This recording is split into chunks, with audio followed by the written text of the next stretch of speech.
반갑습니다. 모든 일에는요, 순리대로 흘러가야 되는데요. 항상 한쪽으로 크게 몰려가다 보니까 문제가 되고 있습니다. 전세 사기 이야기가 나온 지 2년 정도가 지났는데도요, 아직도 언론 자체 또한 뉴스 자체에서 한쪽으로 몰아가다 보니까 다세대, 다가구, 입고로 전세 사기 위험이 있는 주택 유형이라고 못을 받고 있다 보니까 최근 들어서는 다가구, 다세대 같은 경우는 전세가 나가지 않는 상황이 생기고도 있습니다. 다가구 연립, 다세대 같은 경우가 전세가 안 빠지고 있습니다. 융자도 하나도 없는데도요. 그만큼 한쪽으로 크게 몰리다 보니까, 쏠리다 보니까, 한쪽으로 쏠리다 보니까 이러한 현상이 더더욱 굳혀졌다고 할 수 있는데요.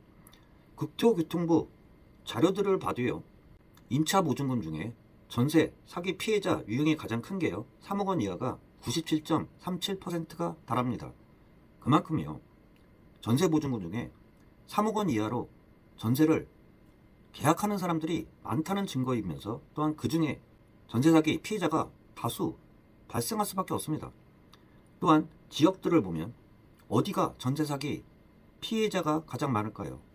당연한 거 아닐까요? 가장 인구가 많이 살고 있는 수도권에 집중되어 있습니다. 수도권의 59.8%, 그 외에 대전 12.3%, 부산도 10.8% 다소 존재하고 있습니다. 국토교통부 자료이지만 당연한 그러한 현상이라고도 할 수 있겠죠. 전세 사기는 막아야 되고 또한 그러한 피해자는 구제해야 되겠지만 선량한 임대인 같은 경우도 피해를 받고 있다고도 할 수 있습니다. 임대인 입장에서도요, 당연히 월세를 넣으면 월세 수입에 따라 전세보다 더 낮습니다. 그런데 왜 전세를 넣을까요? 그만큼 선순위 세입자들이 계약이 만료가 됐을 때 빼줄 돈이 없다 보니까 마지못해 전세 누는 그러한 상황들도 대부분이라고도 할 수 있습니다. 그런 상태에서 융자도 하나도 없고 깔끔한 물건인데도 새로운 전세 세입자를 구하지 못해서 발을 동동 구르고 있는 그러한 선의의 임대인도 존재한다는 것도 제가 말씀드릴 수 있습니다.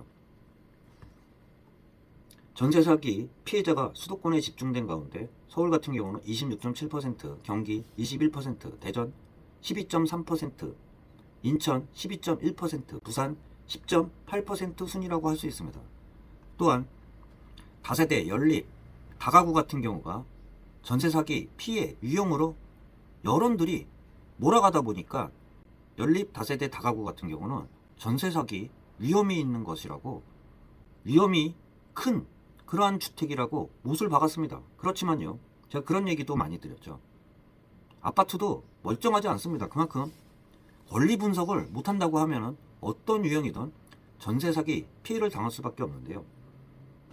유형들을 보면 다세대가 30.6%입니다. 오피스텔 같은 경우는요, 월세가 대부분이고 전세 유형 같은 경우가 많지가 않은데요. 그 중에서도 오피스텔이 20.8%를 차지하고 있습니다. 전세 계약 같은 그러한 종류들이 적은 오피스텔 같은 경우도 20.8% 차지하고 있습니다. 아파트는 14.5% 차지하고 있습니다. 연립 2.1%, 다가구 18.1%. 여론에서는 연립 입고로 전세 사기 주택 유형이라고 말하지 않았나요? 그런데 연립 비중을 보면 2.1%밖에 안 됩니다. 현업 입장에서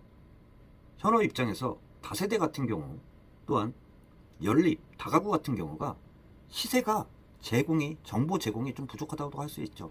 아파트 같은 경우는 인터넷만 뒤져도 매매가, 전세가율 다 나옵니다. 그렇지만 다세대나 연립이나 다가구 같은 경우는 계약 체결 건수들이 적다 보니까 시세를 알기 어려운 점이 분명히 있습니다. 그러다 보니까 권리 분석을 잘못해서 전세 사기 유형에 해당하는 경우들이 많다고도 할 수 있습니다. 또한 40대 미만의 청년층의 피해자가 다수 분포하고 있습니다. 74.48%인데요. 그만큼 경험이 적다 보니까요. 부동산 계약하는 경험이 적다 보니까 피해들도 많다고도 할 수 있습니다. 연령별로 보면 50대 이상에서 60대 미만 같은 경우는 6.92%, 60대 이상 70대 미만 같은 경우는 3.19%, 70대 이상은 1.13%. 그만큼 피해자가 적은 이유가 그만큼 경험이 많다 보니까 위험한 권리 분석 같은 경우는 계약을 안 하는 경우들이 많지만 40대 미만 같은 경우는 일부 부동산들의 이야기만 믿고 바로 계약하는 경우들도 있습니다. 그러다 보면 전세 사기 피해 유형에 속하는 경우들도 많다고도 할 수 있습니다. 전에 좀 많이 말씀드린 게 부동산 중개업소의 권리 분석만 믿지 말고 기본적으로 본인들도 임차인들도 권리 분석은 할 줄 알아야지 전세 반환할 때 피해를 당하지 않는다고도 할 수 있습니다. 오늘은 전세 사기 입고로 연립 다가구 다세대라는 그러한 언론 뉴스와 서울의 수도권에 집중되어 있다는 그러한 뉴스들을, 그러한 통계들을 말씀드렸는데요. 제가 그 이유에 대해서는 짧지만 영상에 대해서 좀 말씀드렸습니다. 그렇지만요, 등치시켜서요 전세 사기 유형 주택 같은 경우 입고를 시켜가지고 권리 분석해서도 멀쩡한 그러한 주택 유형 같은 경우도 전세를 기피하는 현상이 생기면서 부동산 이상 현상이 생기고도 있습니다. 골드마우스였습니다.